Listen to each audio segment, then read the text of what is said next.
एक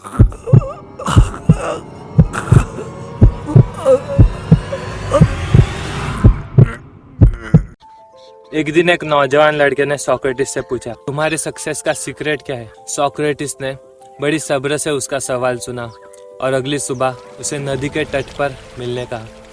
वो लड़का बड़ी बेसब्री से अगली सुबह का इंतजार करने लगा। अगली सुबह सोक्रेटिस उसे नदी के तट पर मिला। सोक्रेटिस ने उसे अपने साथ नदी के अंदर चलने कहा। चलते चलते वो दोनों इतने अंदर तक आके रुक गए कि पानी उनके गर्दन तक पहुंच गया। तब लड़के ने कहा, तुम मुझे अपने सक्सेस का सीक्रेट बताने वाले थे, ये कहाँ लेके आ गए? ये सुनते ही सोक्रेटिस ने उसकी गर्दन पकड़कर उसे पानी में डुबा दिया। वो लड़का डर के मारे झटपटाने लगा और बाहर आने की लगातार कोशिश करने लगा, पर सोक्रेटिस बड़ा ताकतवर था। उसे उसने तब तक पकड़ कर रखा जब तक वो घुटन के मारे नीला नहीं हुआ। आखिरकार सोक्रेटिस ने उसे पानी के बाहर निकाला। बाहर निकलते उसने बड़ी लंबी सांस ली। तभी सोक्रेटिस ने पूछा, जब तुम पानी के अंदर थे तब तुम्हें सबसे ज्यादा क्या चाहिए था? तब तुम्हें सबसे ज्यादा किस चीज की जरूरत थी? लड़के ने कहा, हवा।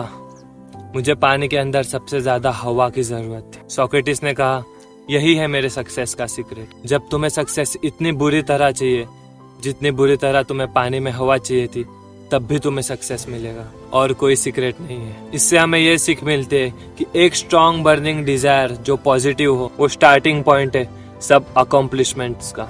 जैसे छोटी सी आग ज्यादा गर्मी नहीं दे सकती, वैसे ही एक वीक डिजायर ज्यादा अच्छे रिजल्ट्स नहीं दे सकता। इसलिए हम सबके अंदर एक बर्निंग पॉजिटिव डिजायर होना चाहिए, चाहे वो किसी भी फील्ड में हो। अगर हम में वो जलता हुआ जज्बा और वो जुनून नहीं है तो हम ज्यादा देर तक टिक नहीं पाएंगे और ना ही हम ग्रेट रिजल्ट्स अचीव कर पाएंगे। और हम में नेगेटिव डिजायर्स तो बहुत है, पर हम जब पॉजिटिव डिजायर्स पर फोकस करेंगे और मेहनत करेंगे तभी हम सक्सेसफुल बन पाएंगे। और अगर पॉजिटिव डिजायर नहीं है तो डिजायर करो।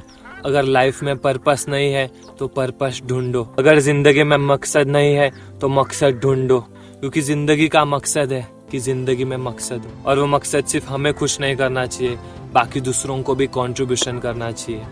और हमारा मकसद सिर्फ सेल्फिश नहीं होना चाहिए, वो सेल्फलेस होना चाहिए, ताकि हम सोसाइटी को पॉजिटिवली कंट्रीब्यूट कर सकते। क्योंकि आजकल कॉम्पिटिटर्स बहुत है, कंट्रीब्यूटर्स बहुत कम है। आजकल लोग पैशनेट बहुत है पर पर्पसफुल बहुत कम। आजकल मॉडल्स बहुत है, हमें रोल मॉडल्स की जरूरत है। और अगर हमें दुनिया बदलनी है तो हमें रोल मॉडल बनना पड़ेगा। और रोल मॉडल बनने के लिए हमारे लाइफ में पर्पस होना बहुत जरूरी है। आखिर में एक शायरी कहना चाहूंगा, मंजिल मिल जाएगी भटक कर ही सही, मंजिल मिल जाएगी भटक कर ही सही, भटके तो वो है जो घर से निकले ही नहीं।